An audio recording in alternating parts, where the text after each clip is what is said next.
نحمدہ ونصلی علی رسولہ الامین المکین الحنین الکریم الرؤوف الرحیم اما بعد فاعوذ باللہ من الشیطان الرجیم بسم اللہ الرحمن الرحیم۔ واجب الاحترام ساتھیو، اللہ تعالیٰ کا بے پناہ لطف و کرم اور اس کا احسان عظیم ہے کہ جس کی توفیق سے ہم اس کے ذکر کے لیے اس کے گھر میں جمع ہیں۔ کل اللہ کی توفیق سے ہم نے آیت نمبر 25 ہے آل عمران کی، جس پر ہم نے بات کی تھی۔ اللہ کریم نے ارشاد فرمایا تھا کہ جس دن میں تم سب لوگوں کو جمع کروں گا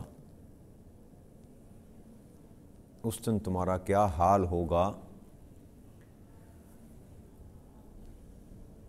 اور جو کچھ بھی تم کو دیا جائے گا وہ تمہارے اعمال کا بدلہ دیا جائے گا،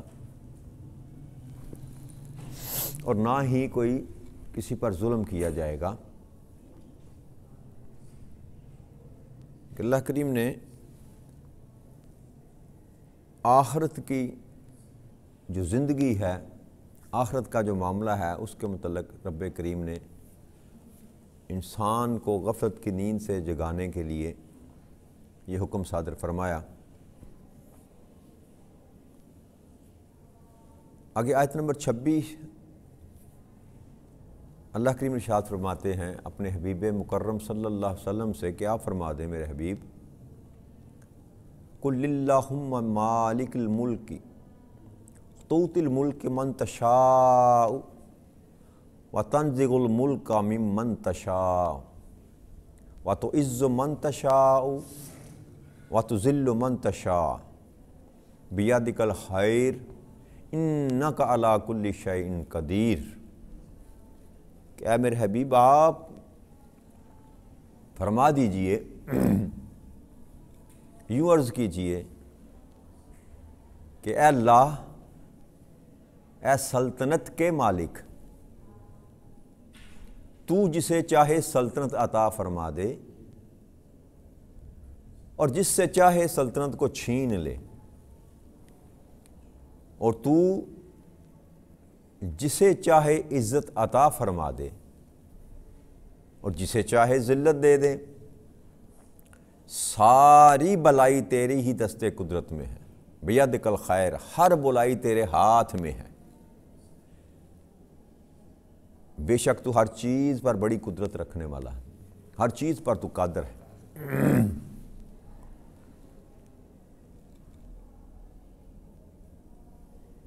اللہ کریم نے اپنے حبیب کی زبان سے یہ کلمات ادا کروائے۔ یہ آیت کریمہ مدینہ منورہ میں نازل ہوئی، اور اس کا پس منظر غزوہ خندق جس کو کہا جاتا ہے، غزوہ احزاب بھی کہتے ہیں اس کو۔ حضرت عمرو بن عوف رضی اللہ تعالیٰ عنہ روایت کرتے ہیں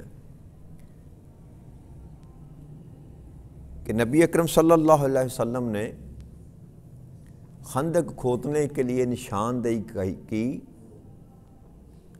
اور ایک ایک گروپ کو 40 ہاتھ حصہ جو تھا نا وہ دیا خندق کھودنے کے لیے۔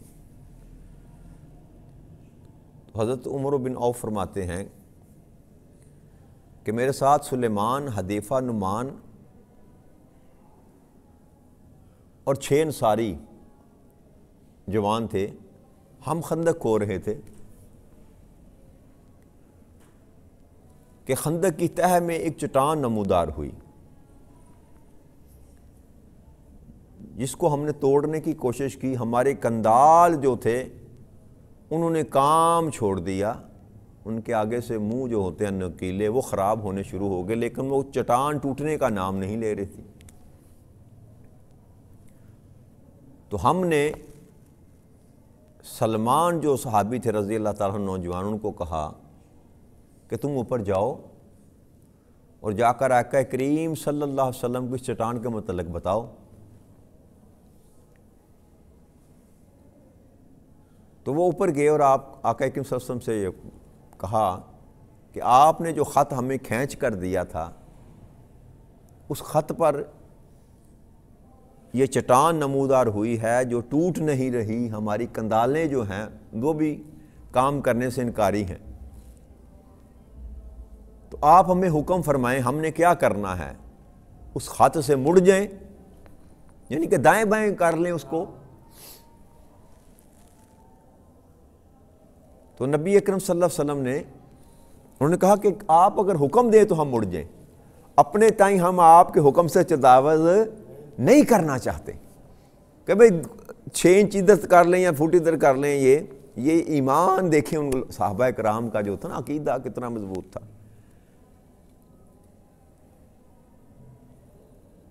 تو آقا کریم صلی اللہ علیہ وسلم نے فرمایا کہ چلو آؤ میرے ساتھ۔ آپ نیچے اترے خندق میں اور کندال لے کر اس چٹان پر کندال ماری۔ جب آپ نے ضرب لگائی تو اس میں ایک شگاف پڑ گیا، ایک ہی ضرب سے اس میں شگاف پڑ گیا، تو اس میں سے ایک نور برآمد ہوا، اور حضرت عمر بن اور جو اتنے ساتھی تھے، عمر بن عوف ہیں، حذیفہ ہیں، حضرت سلیمان ہیں رضوان اللہ تعالیٰ علیہ اجمعین، وہ کہتے ہیں کہ ایسے لگا جیسے پورا مدینہ منور ہو گیا، روشن ہو گیا۔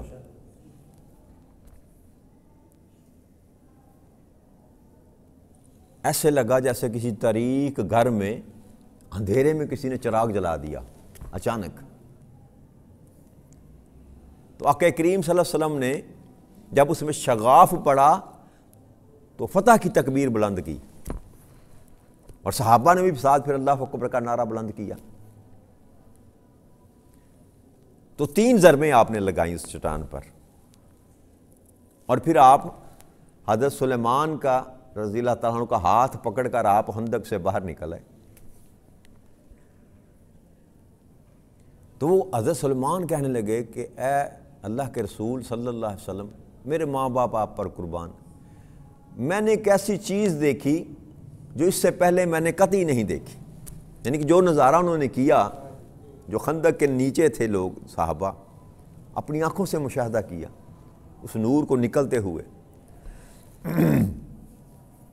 تو آقا کریم صلی اللہ علیہ وسلم وہاں خندق کے جب اوپر آئے تو اپنی جماعت، اپنی قوم کی طرف متوجہ ہوئے اور ارشاد کیا کہ لوگو تم دیکھتے ہو کہ سلیمان کیا کہہ رہا ہے، سلمان کیا کہہ رہا ہے؟ تو لوگوں نے کہا، صحابہ نے کہا کہ ہاں اللہ کے رسول ہم سن رہے ہیں۔ تو نبی اکرم صلی اللہ علیہ وسلم نے فرمایا کہ جب میں نے پہلی ضرب لگائی اس چٹان پر تو اس میں سے روشنی برآمد ہوئی، اور اس روشنی میں کسریٰ کے محلات جو تھے اللہ کریم نے مجھ کو دکھائے، کسریٰ کے محلات میرے پر نمایاں ہوئے، ظاہر ہوئے، اور جبرائیل امین نے مجھے یہ بتایا کہ ان محلات اور ان کے ارد گرد شہروں پر آپ کا قبضہ ہوگا، آپ کا قبضہ ہوگا۔ پھر آقا کریم صلی اللہ علیہ وسلم فرماتے ہیں کہ جب میں نے دوسری ضرب لگائی تو پھر ایک چمک پیدا ہوئی، تو اس میں مجھے روم کے جو سرخ محلات تھے وہ دکھائی دیے، اور ساتھ یہ بشارت بھی کہ آپ کی امت اس پر قابض ہوگی، آپ کی امت کا اس پر قبضہ ہوگا۔ اور پھر نبی اکرم صلی اللہ علیہ وسلم نے جب تیسری ضرب لگائی تو آپ نے فرمایا کہ صنعا کے محلات، یہ یمن کا علاقہ تھا جو تھا، وہ محلات بھی مجھے دکھائے گئے، مجھ پر ظاہر ہوئے، اور جبرائیل امین نے مجھے یہ بتایا، یہ خوشخبری دی کہ اللہ کے حبیب آپ کی امت ان پر بھی قابض ہوگی۔ تو یہ 3 خوشخبریاں غزوہ خندق کے موقع پر اللہ کریم نے جو نا آقا کریم صلی اللہ علیہ وسلم کو یہ عطا کی۔ تو یہودی جو تھے انہوں نے مذاق اڑانا شروع کر دیا نا سر، کہ لڑائی سے ڈرتے ہوئے، دشمن سے ڈرتے ہوئے خندقیں کھود رہے ہو، اور خندق کے اندر جا کے تمہارا نبی تمہیں یہ خوشخبریاں دے رہا ہے کہ تم شام کے محلات بھی، کسریٰ کے محلات بھی تم قبضہ کرو گے، ایران کے محلات پر بھی قبضہ کرو گے، یمن کے محلات پر بھی قبضہ کرو گے. کیسی باتیں تمہارا نبی تم کو بتاتا ہے. ڈر کے مارے تم خندقیں کھو کر اپنے آپ کو دشمن سے بچا رہے ہو. تو اس طرح کے معاملات انہوں نے کی. تو اللہ کریم نے یہ آیت کریمہ نازل فرمائی کہ میرے محبوب بن صدرہ کہہ دے کہ سلطنت کا مالک اللہ تو ہے.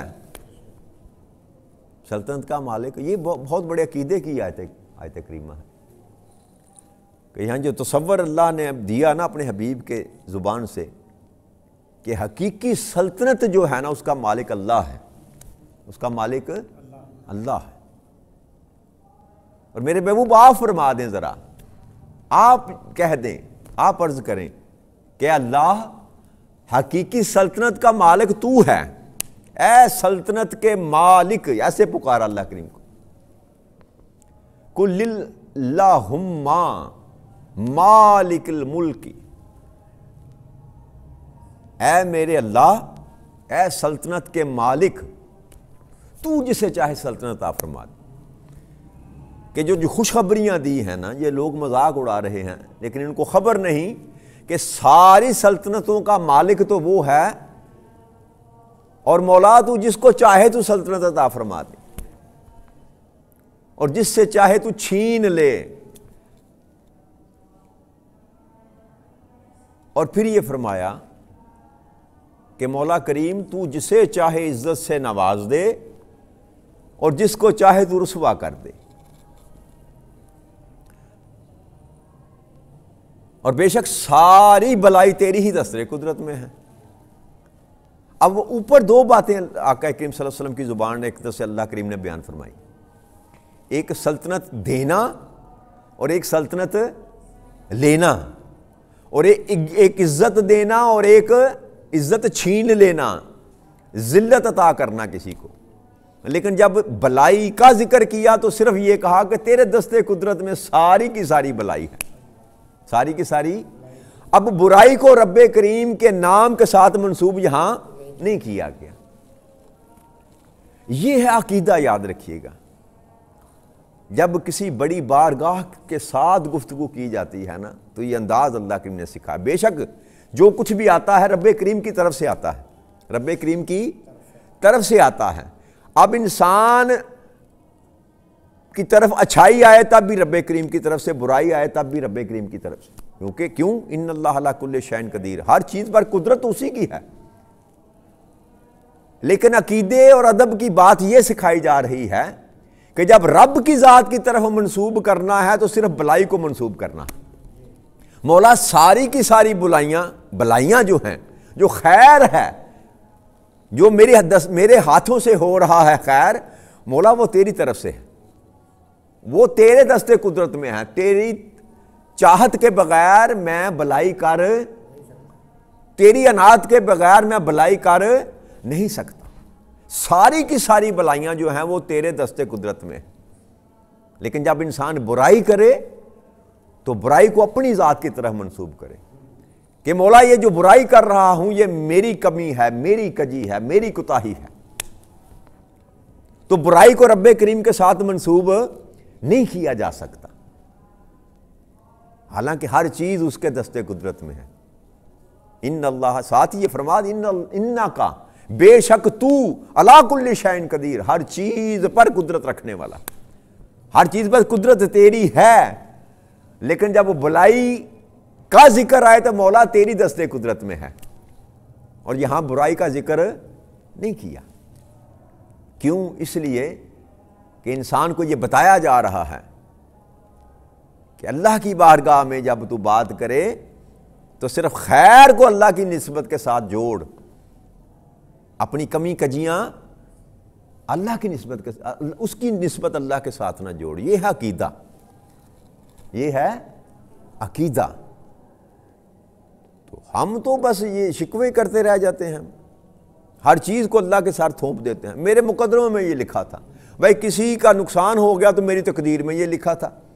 کاروبار تباہ ہو گیا تو میرے مقدر میں یہ لکھا تھا جی، نقصان ہو، تکلیف ہو، مصیبتیں آئیں تو ہم اللہ کی طرف منسوب کر دیتے ہیں، میرے مقدر میں یہ لکھا تھا۔ اور جب خیر کا معاملہ ہو، کاروبار چمک جائے، دن دونی رات چگنی ترقی کریں تو کہتے ہیں میں نے محنت ہی بڑی کی، ہمارا معاملہ الٹ ہے، ہمارا معاملہ الٹ ہے۔ عقیدہ اور محبت اور اللہ کی بارگاہ میں جو بات کرنے کا انداز ہے وہ اس سے مختلف ہے کہ جب خیر کا معاملہ ہو، رزق میں برکت ہو، کاروبار میں برکت ہو، کوئی فضل تم پر کیا جائے تو اس کو اللہ کی ذات کی طرف منسوب کر، ھذا من فضل ربی، یہ جو کچھ بھی ہے میرے رب کا فضل ہے، جو کچھ بھی ہے میرے رب کا فضل ہے۔ اور اگر زندگی میں کوئی کمی، کوئی کوتاہی، کوئی کجی، کوئی نقصان آ جائے تو اس کو اپنی ذات کے ساتھ منسوب کر کہ یہ میری وجہ سے، یہ میری کوتاہی ہے، یہ میری کمزوری ہے۔ ایمان اس کو کہتے ہیں، عقیدہ اس کو کہتے ہیں کہ برائی کو اپنی ذات کے ساتھ منسوب کر اور ہر اچھائی کو بیدک الخیر، تیرے ہی ہاتھ میں ساری اچھائیاں، تیرے ہی ہاتھ میں۔ تو یہاں بھی ہمیں اپنے آپ کے اپنے معاملات کو درست کرنے کی ضرورت ہے کہ یہ جو گلے شکوے ہوتے ہیں نا، یہ چیخنا چلانا اور گلے شکوے کرنا، یہ ایمان والے کو زیبا نہیں دیتے۔ مولا تو برائی، تو اچھائی دے یا بلائی دے، تو جو کچھ بھی عطا کرے تیری مرضی، تیری مرضی۔ لیکن عقیدہ یہ رکھنا چاہیے کہ ہر بھلائی مولا تیری ہی طرف سے آتی ہے، بھلائی تیری ہی طرف سے آتی ہے، اور جو برائی ہے وہ میرے اپنے عمل کی وجہ سے۔ آگے اللہ کریم نے ارشاد فرمایا تولج اللیل فی النہار وتولج النہار فی اللیل وتخرج الحی من المیت وتخرج المیت من الحی وترزق من تشاء بغیر حساب۔ تو ہی رات کو دن میں داخل کرتا ہے اور دن کو رات میں داخل کرتا ہے، اور تو ہی زندہ کو مردہ سے نکالتا ہے اور مردہ کو زندہ سے نکالتا ہے، اور جسے چاہتا ہے بغیر حساب کے عطا کرتا ہے، رزق اپنی نوازشات کرتا ہے بغیر حساب۔ رزق کا جو میں نے آپ کو عرض کی تھی نا، رزق جو صرف کھانے پینے کو نہیں کہتے، جو کچھ بھی اللہ کریم عطا کرتا ہے اس کو رزق کہتے ہیں، وہ عزت ہو، شہرت ہو، عمر ہو، اولاد ہو، مال ہو، سارے کا سارا یہ رزق ہے۔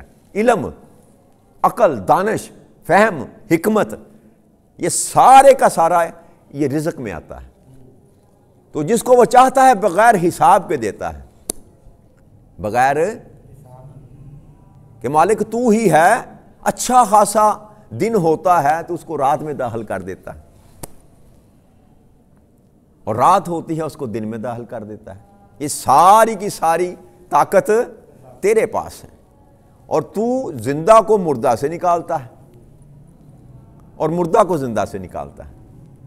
اب جب انسان کے ہاں بچہ پیدا ہوتا ہے نا، وہ زندہ ہی نکلتا ہے، مردہ نہیں ہوتا وہ، لیکن اس کی بیس جو ہوتی ہے نا، پیچھے اگر جائیں، بات تھوڑی لمبی ہو جائے گی لیکن میں دوسری طرف لے جاتا ہوں، اس کی بیس جائے نا پیچھے تو وہ مردہ ہی ہوتا ہے، اس کی جہاں سے بنیاد چلتی ہے نا بچے کی، وہ مردہ ہوتا ہے۔ یہ تو ایک بات ہے نا، آسان کر دیتا ہوں۔ اللہ کریم تو زندہ کو مردہ سے نکالتا ہے۔ مرغی کا انڈا جو ہوتا ہے نا، مردی کا انڈا، اس میں زندگی نہیں ہوتی، انڈا کوئی بھی ہو اس میں زندگی، مرغی کی اس لیے مثال دے رہا ہوں کہ ہماری زندگی میں وہ شامل ہے، باقی ہر چیز کے انڈے ہوتے ہیں، ہر چیز کے اندر انڈے ہوتے ہیں، اور اس کے ساتھ سپرم کا ملاب ہوتا ہے تو پھر وہ زندگی اس میں پیدا ہوتی ہے۔ تو مرغی کی مثال لے لینا، اللہ کریم تو زندہ کو مردہ سے نکالتا ہے، وہ انڈا مردہ ہوتا ہے، اس میں کوئی جان نہیں ہوتی، لیکن اللہ کریم اس میں سے زندہ چوزے کو نکال لیتا ہے۔ اور دوسرا اللہ نے یہاں فرمایا کہ مردہ کو زندہ سے نکالتا ہے، کہ اب انڈا جو دیتی ہے مرغی وہ زندہ ہوتی ہے، اور اس کے بطن سے جو نکلتا ہے انڈا وہ مردہ ہوتا ہے۔ تو یہ دونوں چیزیں اللہ نے فرمایا، دن کو رات میں داخل کرنا، رات کو دن میں داخل کرنا، یہ بھی طاقت تیری ہے، تو ہی ہے۔ اور کسی مردہ میں سے زندہ کو نکال لے یا زندہ میں سے کسی کو مردہ نکال دے، یہ بھی طاقت تیری ہے۔ اور تیسری بات اللہ کریم نے یہاں ارشاد فرمائی کہ جسے تو چاہتا ہے بغیر حساب کے دیتا،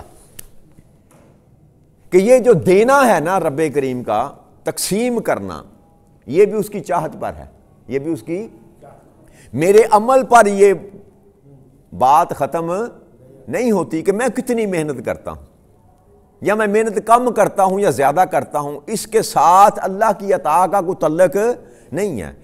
کسب کرنا، عمل کرنا، محنت کرنا، یہ مجھ پر فرض کیا گیا کہ تیرے ذمے ہے، کوئی تو کوشش کر، بس کوشش کرنا تیرے ذمے ہے۔ کب عطا کرنا ہے، کہاں عطا کرنا ہے، کتنا عطا کرنا ہے، یہ اس کی مرضی ہے، یہ اس کی، اس پر بھی انسان کو شکوہ نہیں کرنا چاہیے۔ مولا جس طرح تو چاہے، جس طرح تو چاہے، اگر تو مجھ کو بھوکا سلانا چاہتا ہے تو یہ بھی تیری مرضی، اور اگر پیٹ بھر کے کھانا کھلا کے سلانا چاہتا ہے یہ بھی تیری مرضی۔ تو مجھ کو دنیا میں محتاج رکھنا چاہتا ہے تو یہ بھی تیری مرضی، تو مجھ کو غنی کرنا چاہتا ہے تو یہ بھی تیری مرضی۔ تو یہ سارے کا سارا جو نظام ہے یہ رب کریم کے اپنے اختیار میں ہے اور رب کریم کی اپنی منشا پر ہے۔ ہمارے کرنے کا کام یہ ہے کہ ہم اپنی چاہت کو اللہ کی چاہت پر قربان کر دیں۔ جب ہم اپنی چاہت کو اللہ کی چاہت پر قربان کریں گے تو پھر اللہ کریم بھی اپنی چاہت آپ کی چاہت کے ساتھ ملا دے گا، اور جب رب کریم اپنی چاہت کو آپ کی چاہت کے ساتھ ملائے گا تو پھر انسان کی چاہت اور رب کی چاہت میں کوئی فرق نہیں رہے، پھر کسی چیز کی کمی، انسان جو سوچتا ہے، جو طلب کرتا ہے، رب کریم عطا کر دیتا ہے، اور انسان کی سوچ سے بھی بڑھ کر اس کو عطا کرتا۔ فرق صرف اتنا ہے کہ ہم اپنی چاہت کے غلام بن کر زندگی بسر کرتے ہیں۔ جب تک ہم اپنی چاہت کے غلام ہیں پھر اس کی چاہت ہمیں میسر نہیں آتی، تو اگر اس کی چاہت پر اپنی چاہت کو قربان کر دیں تو پھر اس کی چاہت ہمیں میسر آ جاتی ہے، اور سارے دکھ درد وہ جو ہیں وہ دور ہو جاتے ہیں۔ پینڈا تھوڑا سا مشکل ہے، لیکن زندگی کو آسان کرنے کا اس سے آسان طریقہ بھی کوئی نہیں۔ تو اللہ کریم سے اس دعا کے ساتھ کہ رب کریم ہمارے لیے اپنی زندگی میں آسانیاں پیدا کرنے کی ہمیں توفیق عطا فرما دے۔ وما علینا الا البلاغ المبین۔ والسلام علیکم ورحمۃ اللہ وبرکاتہ۔